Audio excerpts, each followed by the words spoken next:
Welcome to the Critical Minds on Union Television. Today we're going to be discussing something really important that affects all of us and the economy at large. We understand that the economy of Nigeria is really what it is at the moment, and many people in business are having some challenges navigating the waters. And today we're going to be discussing how business owners will be able to manage their business and to navigate through this time and most importantly to scale. So we have Maria Ebenezer with us in the studio today, and she is the CEO of Emerald Ushering Services, and she's also the CEO of Premium Clients Pro. She's that person you want to listen to because she has what you need to scale your business. And yes, hi Maria. Hi, Onyinye. Thank you for joining me in the studio today. Thank you. It's good to have you, and I'm glad we're going to be discussing business because this is a time when a lot of businesses are packing up. I don't know what the challenge is, but we could just talk about it and know what possibly is the problem they're facing and why they think they cannot continue anymore. So that's really the meat of what we're doing today. We'll be going on a short break now, and when we come back from this break, we'll be delving deep into this topic. Stay with us. Welcome back to The Critical Minds. Today we're discussing how to build a sustainable business with Maria Ebenezer. And I want to start by knowing how Maria was able to build Emerald Ushering, because I know you used to be a 9 to 5er. So what changed and why did you go into business quickly? Okay, so before I started Emerald Green, I was a model. And while I was a model, I also did event hostess and job. And that was when I got to know about the industry, the whole event staffing, ushering service industry. And majorly for me, going into this line of business was to correct a few things that I thought were being done wrong, starting from the quality of services, the standard of professionalism. Quality of service for who exactly? The event staff, Okay. the way they do their jobs. So the level of professionalism they exhibit, and most importantly, the payments. I wanted that to be improved. So I went into Emerald Green. I started Emerald Green Ushering Services so that we can have a better standard, and maybe with time that could just be the standard others would see and emulate and copy. And I'm glad to say that after 9 years, it is actually working. So we wanted to just cater to corporate businesses and companies. So we started by training our event staff, which is compulsory. Before you join the agency, you have to undergo training from fundamental to the advanced. So we make sure you are a certified professional and you know exactly what you're supposed to do, and you can easily fit in like a corporate worker. We didn't want ushering to be like just the party, the way we just see them hang around the party, tell people where to sit. That's a little too basic. We wanted people who knew how to run corporate activities like 9 to 5ers. They can operate computers, they can give feedback, they can inform customers about client products, they can do marketing and sales, they can write reports, they can enter data for the companies, they can literally act like a staff of any kind of company they are working at. So that was what we started, and that's where we are now. We are achieving our goals. Amazing. And yes, a 9-year-old child should be working by now. So it's really interesting that, sometimes I see that some of your staff would enter data or they are working like, excuse me, they're working like corporate staff for the events you people are managing. You wouldn't even know how to differentiate these people from being part of the company you people are working with. But then in Nigeria now, there's this thing about start a business. I mean, that's what almost an average Nigerian, I don't want to say every student now is thinking, because you get to hear people say you're in the university, start your business before you come out of the university, there are no jobs. So is it that people are advised to start business as remedy for unemployment. What do you think? No, actually, I believe that entrepreneurship is something that is fast growing in Africa, and it's not really as a means of survival, because if you don't do it right, you're going to fail and then go back to doing your 9 to 5 job. So Now, for the person or this undergrad who is wanting to understand business, what do you think should be the person's concern? okay, I think they should be more concerned about having the right skill and experience for whatever line of business they want to go into, because like they say, 70% of businesses are going to fail in the first 5 years. So if you do not even have the right skill and knowledge for the industry you are about to enter, you're likely going to fail on or after 5 years. So for a young person who's starting a business, what I think they should do first is internship or mentorship. Depending on the kind of industry, there might be established professionals in your field that you can go and intern for. You take that years, whether it's 1 or 2 years, you serve them, you learn the ropes from them, you see how things are done or how things are not supposed to be done, because it's a two-way learning thing. Then when you are done learning all about that, then you can then use the experience and the knowledge you've gained to start a business. You'll have a stronger foundation that way than just starting it all because it's all over the internet and people are just doing it and you just want to join the bandwagon. And then if you feel like you want to use the fast route and maybe interning for 2 years is too much for you, you could go to those professionals who are offering mentorship. Maybe they have courses, maybe they have 2 weeks mentorship programs. That will be a lot more expensive because then you have to pay for that. But you can use that as a faster route. You can buy their materials, you can take their courses, you can get into their programs, and just to see the way it is from someone who is already right there. So for any young person starting a business, I think the first thing they should do is get mentorship so as to gain the skills and experience for their field and know how things are done. So what do you think, Maria? So as a young person with zero budget, everybody started like that, including me. So you don't have to start running ads or taking up huge expenses. You can start with working with other people. For example, you say like they want to just go on Instagram and start selling, oh, we have this clothes, we have these bags. You can do it as drop shipping for now because you don't have the capital to go buy bulk clothes and import them from abroad or here. So you can just go to someone who is a wholesaler and you be their drop shipper and you do it, you get your commission, and from there you're able to save up. So at this point, you can't exactly say you're a CEO or a business owner. You are just a drop shipper, you're just a marketing specialist.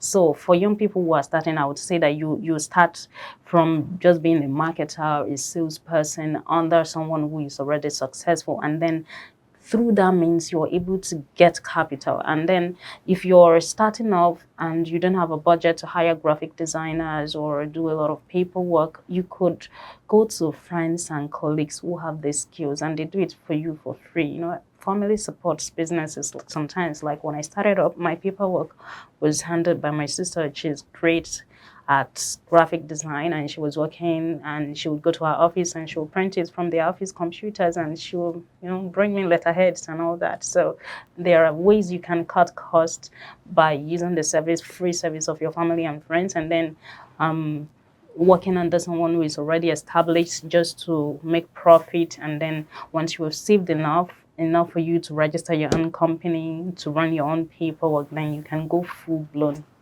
Many people start out business and they are really interested in everything they are doing. Everything about their idea is exciting them. Then they just step out and they get swallowed. Or in no time, you just see a lot of businesses facing off. They are no longer there. What do you think would help them? Or what is possibly the cause of that? And how do you think they can be able to manage? Because they need to stay. Yeah. We're considering sustain. We don't want you to be taking business names for people that would want to register your business. Yes. So I think if you went out there and you had a bad experience and that discouraged you, the one thing that would give you confidence to come back is when you get the right skills and knowledge. There's nothing that makes you more confident as a professional like having the right knowledge. You know how 1 + 1 will be equal to 2. You're not still trying to figure it out. So I tell you that if you've encountered this kind of setback, go back to learning, take a business course, take a mentorship course. You just have to know how it is done right. When you figure out how it is done right, it gives you confidence that when you go out there, you're not going to fail again. So this is what I have to say. You just have to go for knowledge, upskill, and you'll be able to come back better and stronger. And go for knowledge upskill. So what about those who are already in business? Yes. Now, you know, there are people that have started business and they've not failed. Yes. So they are running it, it's going well. Yes. But then it's now as if the ship is shaking. You might capsize at any time, you can tumble. So for people like that, what do you think they should do at that point? Because they've had records of success. Yes. Yeah, I think most of the reason why people get stuck or look like they are not progressing in business is when they are not able to adapt. Flexibility is very important in business. Let's say, for example, now AI is in vogue, and every single company that wants to move forward is adapting it into their technology, into their processes and everything. So if you are in business and you see that, oh, this is what the top 1% in your industry is now doing, I think you should not exactly copy, but you should upgrade and tailor your services to that standard. So when you adapt and you innovate to what is in vogue or what customers want right now, it helps you to grow. You will not suddenly feel like you're not moving forward or you are retrogressing. So businesses that have not experienced growth for a while should look out for the industry trends and adapt their businesses to the modern innovations in order to stay ahead of the game. Now, looking out for industry trends, the trends are fast paced. So what you're knowing today, they tell you tomorrow another one is out. How do you keep up? Exactly. Entrepreneurship is a life learning job. Like you lifelong learning. You have to continue learning every day, adapt every day. You move as fast as the pace is set, and there's no, there's this funny joke about how every other person goes to sleep and sleep, but entrepreneurs are there thinking, should I change my logo? Should I change my color? Should I do it? Oh. So unfortunately, you cannot afford to rest or slow your pace. Once it's moving fast, you have to go as fast as it's going. Going. So you remain on a track. But then it's funny that there are people who have built legacy businesses and they didn't break a slate. They did not go to school, but they have like 7 shops. Oh, yes. They have like 10 shops. You can find them in 12 markets. Yes. The same business, the same company, the same brand. How do you think they do this thing? Because they did not go to school. Yes. They don't even know what AI is for some of them, but they are still selling. Like sometimes you go into the market and you're looking for where everybody's pointing you to one person. Yes. If you don't go to their store, go and check their branch here, go and check this. How do you think these people are able to do it? Considering the fact that there's a knowledge gap, no doubt, but they're not even concerned about it. Believe me, those people are doing every other thing right, because when I talk about having skills and having education and training, I don't exactly mean formal education. I mean education related to your line of business. It's probably not what you learned in the university, because I've taken a lot of business courses and they are more useful to me in my career than any other thing I learned in a degree. So these people, they seem like they might not be literate, but they know this thing I'm talking about. They know how to adapt to the customer feedback. They know how to provide what their customers need. They know how to be flexible. If this product is what is selling right now, they know how to make sure that it is in abundant supply. No matter what, even if it means going to the manufacturers to make sure they are the exclusive distributors. So these people know the things that matter. They can adapt, they provide good customer service, and they have structure that enables their, because I've realized that sometimes what makes a business grows is the supply chain. When people come to your shop and today you say I don't have it, tomorrow you say you don't have it, they're not going to come the day after. But this category of people, when you come to them, they always have it. So they have that structure that products are always available. Any of their shop you go to, you are sure you're going to get what you're looking for. So if you are able to fix that fundamental basic thing in business, you're going to grow whether you went to school, whether you have formal education or not. It's just a principle that works the same way for the educated and uneducated. So that means like availability of products is an advantage for them. Yes. And availability of products is not something that is easy to get. It looks like, oh, all you have to do is just go get it. But sometimes that's what I'm really wondering. Yeah, right? it's not. Sometimes the manufacturers do not, they hoard goods. These people have come to the level that they know how to negotiate and make sure the hoarded goods come to them so that they don't disappoint their customers. So there are a lot of things that happen at the background to make sure the business is sustained and they are serving their customers' need consistently. They become a reliable business that never disappoints their customer, and this helps to build strong customer base because everybody knows it's you when it comes to this. Now, when we're talking about having goods, there are times when shop A or business A has this product, business B has this product, the same brand, the same distributor. Because sometimes when these companies come to distribute, they can come with a very long van and shop A 15 packs, shop B 500 packs, shop C 200. Well, people will leave shop A, leave shop C and go to shop B. Why? Customer service. Yeah, maybe they just like the way they talk to them at shop B. Really? Yes. 60% of your business success is dependent on customer service, the way they feel they are treated. Amazing. We'll be going on a short break now, and when we come back from this break, we'll be knowing more about how customer service is affecting your business and how you can sustain your business with quality customer service. Stay with us. Welcome back to the Critical Minds on Union Television. We're still discussing how to build a sustainable business.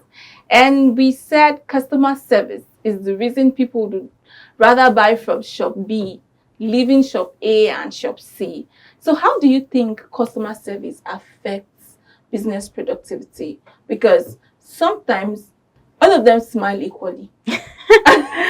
Yes, so customer service, it goes from the way they are treated down to the quality of what they're getting. So for example, you're smiling, but you're selling goods that are not original.